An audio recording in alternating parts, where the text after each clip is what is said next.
Muito bem. Então vamos agora à execução do diagrama de massas, ou da linha de Bruckner, ou do gráfico dos volumes acumulados, né? Pode ter todos esses nomes aí. Pessoal, já preenchemos aqui a tabela com todos os valores, né, dos volumes de corte, aterro corrigido, compensação transversal e longitudinal que a gente precisa para ter a coluna dos volumes acumulados e analisar como que vai ser a distribuição do solo na obra. Então vamos lá. Como é um diagrama é um gráfico. Eu vou inserir aqui um gráfico. Então, eu vou clicar numa célula aqui adjacente, vou lá inserir. Preferencialmente, pessoal, a gente vai usar o gráfico de linha, né, um gráfico de dispersão, sendo ele um gráfico de linha, sem os pontos, tá? A gente não precisa dos pontos.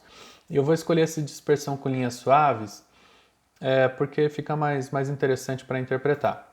Bem, cliquei ali, vai surgir um quadrado em branco, sem nenhum dado por enquanto, né? Porque ele não sabe de onde extrair os valores. Dica de Excel aí. Se eu clicar a tecla Alt e arrastar a figura aqui, no caso do gráfico, veja que ele vai alinhando a grade.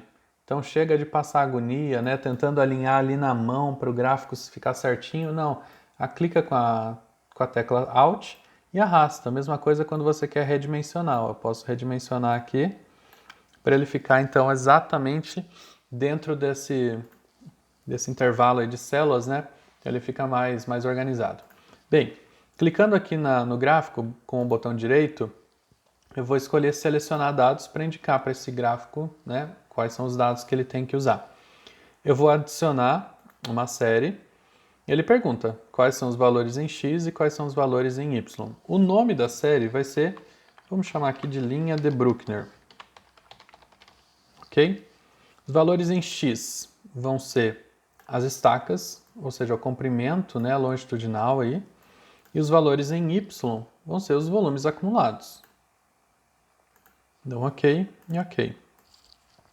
Veja, pessoal, que o gráfico ficou criado dessa forma aqui, né? Então, eu tenho esse trecho aqui ascendente, depois ele cai e depois volta a subir. Vamos, antes de analisar esses valores, organizar um pouco como que esse gráfico é apresentado, ok? Então vamos fazer o seguinte. Eu vou clicar aqui na área do gráfico e eu vou editar a primeira fonte desse gráfico, né, para ela ficar adequada. É sempre recomendável, pessoal, que vocês coloquem a fonte dos gráficos, das tabelas, das figuras que vocês colocam em um trabalho acadêmico, todas iguais, para você não ter uma variação aí de layout, né, de formato. Então vou usar a mesma fonte que eu estou usando aqui no restante do meu trabalho. Pronto. O que mais? Eu quero representar também esse gráfico aqui somente até o intervalo da estaca 16. Essa estaca 18 aqui não nos interessa. Assim como eu também quero que a representação seja a cada estaca. Eu quero que represente de uma em uma, né? Eu não quero de duas em duas como está aqui. Então o que eu vou fazer? Vou clicar aqui em algum dos valores do eixo X, né? E vou pedir para formatar o eixo. Ele abre essa opção aqui. Essa versão do Excel é dessa forma, né? Se sua versão ela for um pouco mais antiga, vai abrir uma janela de edição. E aqui eu posso selecionar alguns dados. Ó. Por exemplo, limite máximo aqui do eixo. Não é 18, é 16, né? Que eu tenho 16 estacas. As unidades, veja que ele já ajeitou aqui. Veja que está de 2 em 2. Eu quero que esteja de uma em uma, né? Eu quero que cada estaca seja representada. Então, dessa forma já ficou melhor, ok? Bem, a gente poderia tratar aqui de outra forma, poderia mudar a cor aqui, né? Se eu for fazer uma impressão, o ideal é sempre que a gente use cores. Aqui não teria importância, né? Não preciso fazer o gráfico colorido. Mas enfim, são dicas aí de formatação. O que a gente vai analisar agora, pessoal, é lá no nosso outro material. Então esse mesmo diagrama aqui, ele está representado lá nos slides e a gente vai ver aqui agora. Aqui, na verdade, o diagrama de Bruckner. Veja, pessoal, que aqui embaixo eu coloquei, além do diagrama, uma imagem que representa o terreno. Bruno, como é que eu faço a construção da topografia do terreno a partir do diagrama? Não é possível, tá?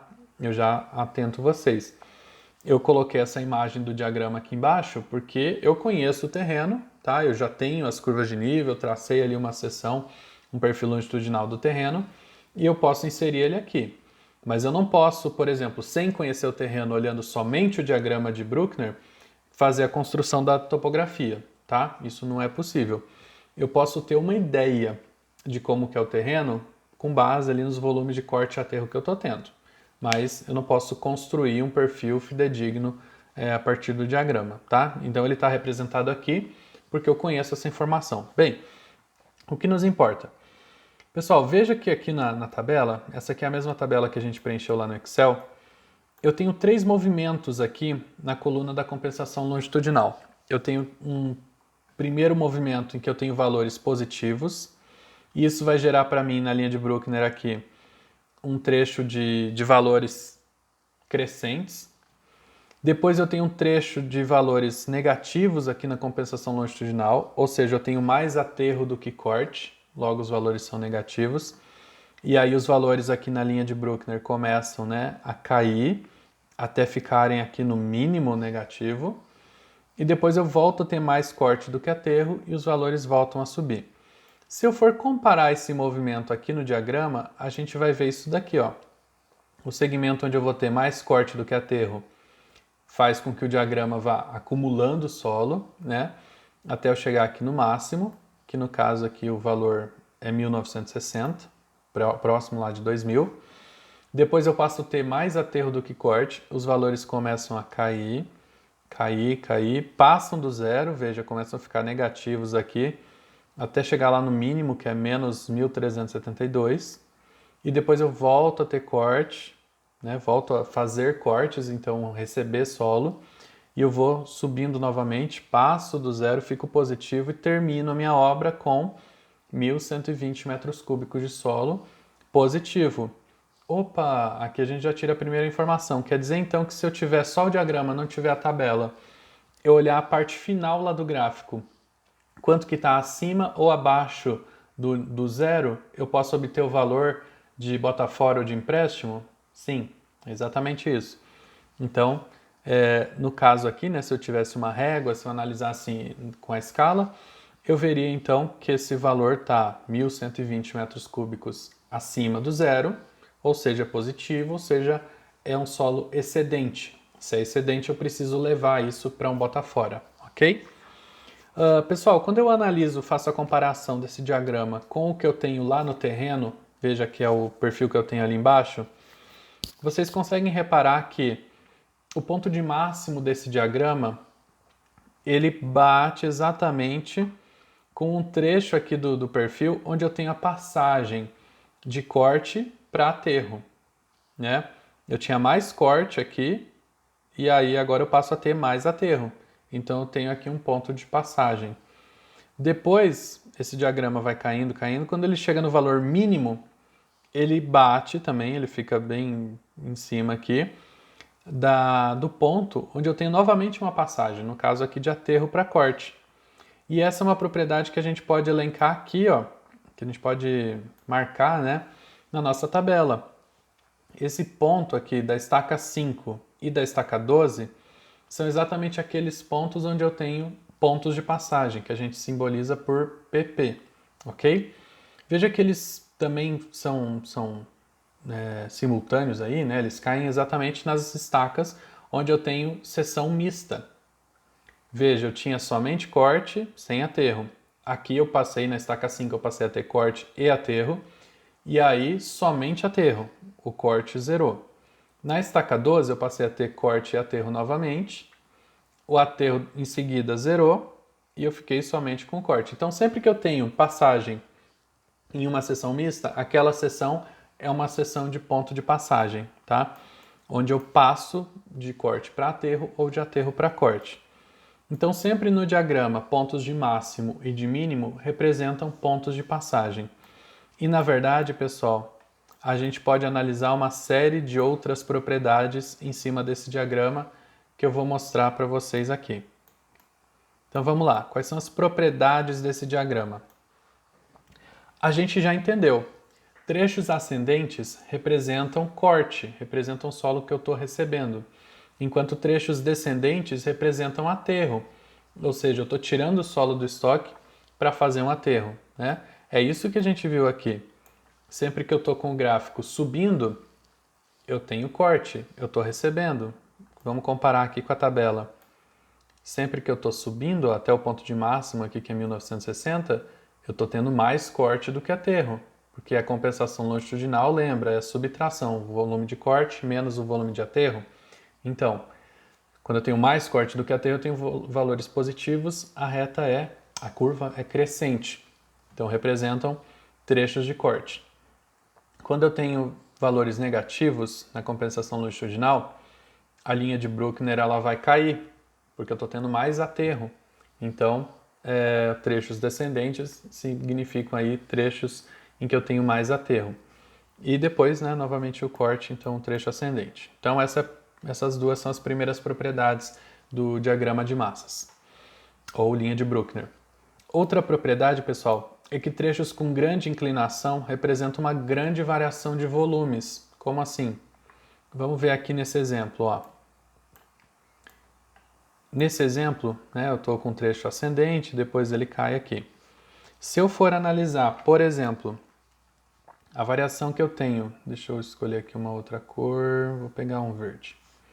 Eu estou aqui no ponto A e eu vou comparar quanto que eu tenho de corte ou de aterro até chegar aqui nesse ponto, que eu vou deixar sem nome, vou chamar de Z, pronto.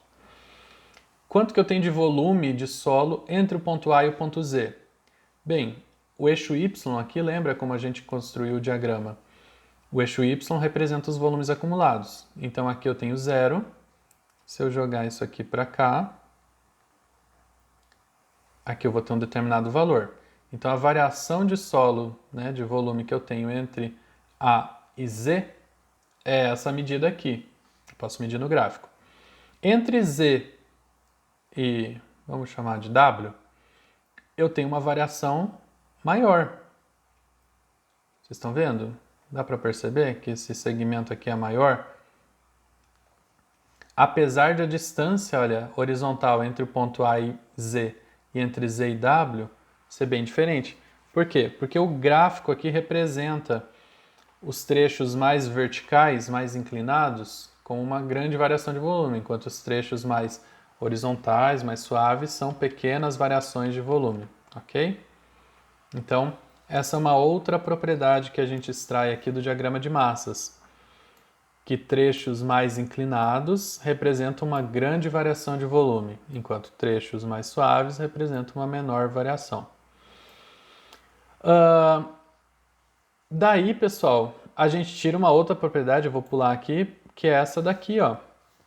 A diferença de ordenadas representa o volume de terra entre dois pontos. Ora, acabei de falar, né? Mas isso fica claro aqui, ó. Quando eu olho aqui no diagrama.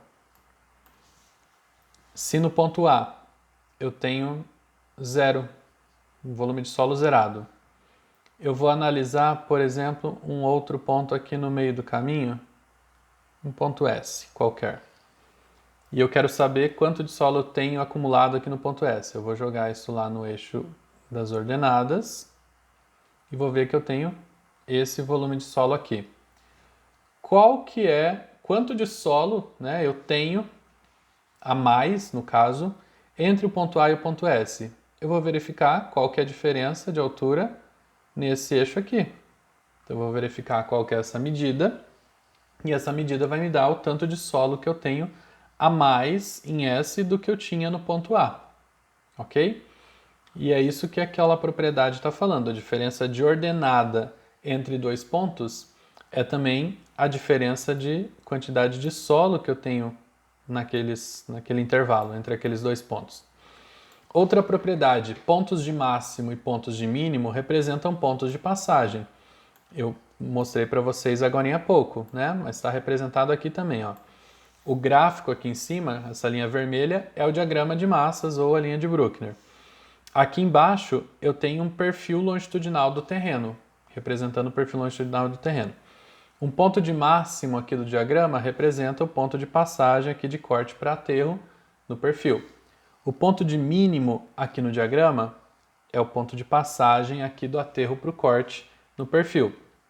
Então, a gente obtém também essa propriedade aí. Agora, essa daqui é interessante, pessoal. Qualquer horizontal, por exemplo, a linha AB, que a gente passe pelo gráfico, determina trechos de volumes compensados. Isso é interessante, vamos olhar com calma. Veja, esse exemplo está falando para a gente analisar essa linha AB, que está aqui em azul. Por que entre... Ou melhor, eu vou colocar de outra forma. É uma linha horizontal que atravessa o gráfico, que corta o gráfico em pelo menos 2 pontos. Então, no ponto A e no ponto B. Veja que essa linha azul ela foi colocada ali e cruza o gráfico nos pontos A e B. Ok, nesse intervalo entre A e B, eu tenho volumes compensados. O que significa isso? Que tudo que eu cortei, eu vou aterrar. Como assim? Veja, quanto que eu tenho de solo aqui no ponto A? 0, não tenho nada. Aqui no ponto de máximo, né, nesse ponto aqui, que entre A e B é o maior valor, eu tenho um determinado volume de solo aqui. Vamos dizer que seja 500 metros cúbicos. Ok? E eu sei que de A até esse ponto máximo, eu estou num trecho ascendente. E se eu estou no trecho ascendente, eu estou cortando solo. Quanto de solo eu cortei entre A e o máximo? Por exemplo, 500 metros cúbicos. Ok, tenho 500 metros cúbicos acumulados, está lá no meu estoque. Aí do ponto máximo até o ponto B, quanto que eu tenho de solo aqui no ponto B? 0.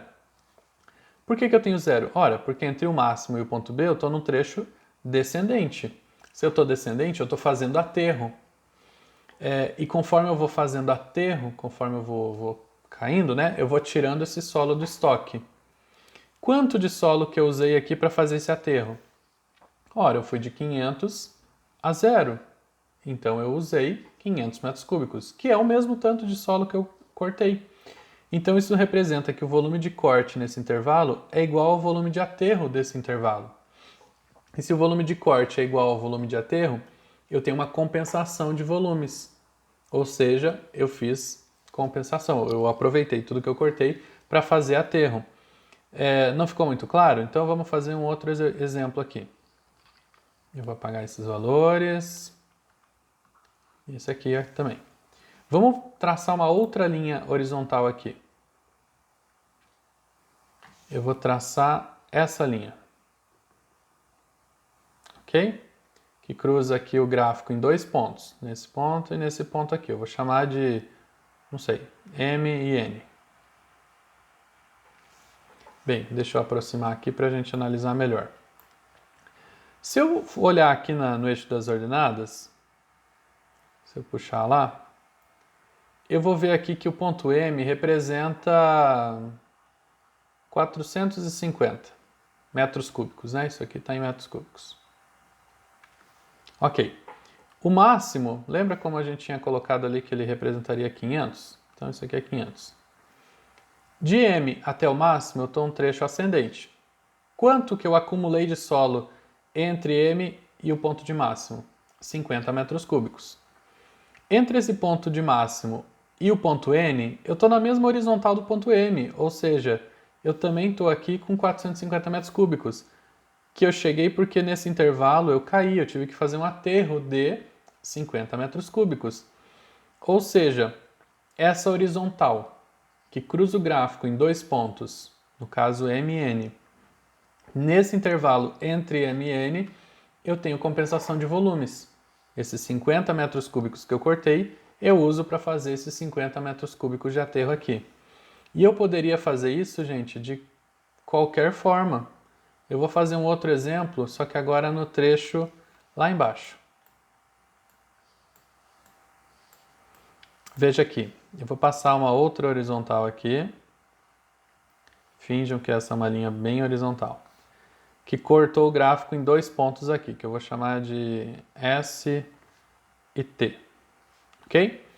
Vamos dizer que aqui o ponto S, né, se eu jogar lá no eixo das ordenadas, ele representa aqui menos 250.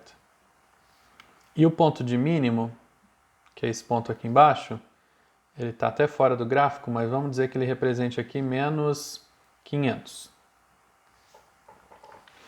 Bem, no ponto S, eu estou devendo 250 metros cúbicos de solo. Do ponto S até o mínimo, eu estou num trecho descendente, ou seja, eu estou tendo que fazer mais aterro. E eu vou ter que chegar até o ponto onde eu vou ficar devendo aí, vou ter que fazer um aterro de 500 metros cúbicos, né?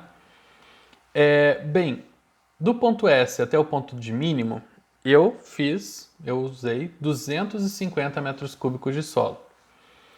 Do ponto de mínimo até o ponto T, eu tenho um trecho ascendente, que vai de menos 500 a menos 250, ou seja, eu faço um corte, é um trecho ascendente, de 250 metros cúbicos. Veja, eu tenho 250 metros cúbicos de aterro e 250 metros cúbicos de corte. É o mesmo volume, então tudo que eu cortei eu posso usar para aterrar. Então é uma linha horizontal que cruza o gráfico em pelo menos 2 pontos e nesse intervalo eu tenho compensação de volumes. Bem, e aí pessoal, vem aí uma outra questão que é a seguinte. Quando o diagrama está acima da linha de compensação, essa linha horizontal, o movimento da terraplanagem é no sentido do estaqueamento. Mas quando o diagrama está abaixo, é no sentido inverso. Por que será? Ora, vamos voltar aqui. Veja, a linha AB. O diagrama, ou seja, a linha de Bruckner, está acima da linha de compensação, que é a linha AB. Como o diagrama está acima, simboliza que a terraplanagem vai ser no sentido do estaqueamento. Qual que é o sentido do estaqueamento? Esse aqui da esquerda para a direita, que vai do ponto A ao ponto B, na verdade vai do zero até o final do trecho, né? Por que eu falo que a terraplanagem vai ser no sentido do estaqueamento? Porque de A eu vou até o máximo fazendo corte. Do máximo até B, eu desço fazendo aterro. Ou seja, eu primeiro corto para depois aterrar. E esse é um movimento natural. Primeiro eu preciso ter solo disponível para depois poder usar para aterro. Olha aqui embaixo, entre S e T. No ponto S, eu já estaria devendo ali, como eu tinha colocado, né, 250 metros cúbicos de solo para fazer esse aterro. No ponto de mínimo, estou devendo ali 500. O que significa isso, gente? Veja, do ponto S até mínimo, eu caio, né? Eu estou num trecho descendente, ou seja, eu preciso usar solo porque eu estou num segmento aqui de aterro. Mas da onde que eu vou usar de onde eu vou tirar esse solo? Preferencialmente desse outro trecho aqui à direita, onde eu vou ter corte, do ponto de mínimo até o ponto T. Vocês estão vislumbrando isso? Vamos fazer diferente, para ficar mais claro. Eu vou apagar esse segmento todo aqui. E vou analisar uma outra linha aqui, ó. Vamos dizer que eu dê continuidade para a linha B, para a linha AB, e faça isso daqui. Essa linha que vem de B até esse ponto aqui, que eu vou chamar de, já estou usando C e D, vou chamar de E. Ok? Veja, é uma linha de compensação, porque ela é uma horizontal que cruza o gráfico em pelo menos 2 pontos, no caso B e E. E nesse trecho o diagrama está abaixo da linha de compensação. Ok, estando o diagrama abaixo da linha de compensação, significa que o movimento da terraplanagem tem que ser no sentido inverso ao estaqueamento. Ou seja, ele tem que ir de trás para frente. Por quê? Porque do ponto de mínimo até E, eu estou fazendo corte. Mas do ponto de B até mínimo, eu estou fazendo aterro, porque eu tenho um trecho descendente. Em B, quanto que eu tinha de solo disponível? 0, né? Que eu já tinha usado, lembra? O trecho anterior ali entre A e B, eu já tinha compensado volumes. Então em B eu tenho 0. Então da onde que eu vou tirar solo para fazer todo esse aterro que eu preciso do ponto B até o ponto de mínimo? Para ficar mais claro, eu vou jogar aqui embaixo. Olha, a linha de compensação AB, ela foi usada para fazer esse corte aqui, que foi extraído e jogado para fazer esse aterro aqui do lado, nesse segmento aqui, ok? Aí eu tô com o solo zerado e eu ainda preciso terminar de fazer esse aterro. Eu tenho todo esse segmento aqui para fazer. Mas da onde eu vou tirar solo para fazer esse pedaço? Daqui, por exemplo. Ou seja, desse solo que está do ponto E até o ponto de mínimo ali, né? Veja que se eu jogar isso aqui lá embaixo, esse segmento aqui representa esse segmento. Então, ou seja, né, para eu fazer entre B e E uma compensação de volumes, eu primeiro preciso cortar para depois aterrar. Só que eu só vou poder cortar primeiro se eu começar no ponto E e for até o ponto B, ou seja, eu fizer o sentido contrário do estaqueamento, ok? Então, nesse caso, eu vou colocar lá o meu equipamento, meu trator, meu caminhãozinho e tal, fazendo esse movimento da terraplanagem de trás para frente, ok? Então, é isso que representa a afirmação de que quando o diagrama está abaixo de uma linha de compensação, o movimento da terraplanagem é no sentido contrário ao estaqueamento. Pessoal, a gente tem mais explicações para fazer e eu faço isso em um próximo vídeo. Até mais!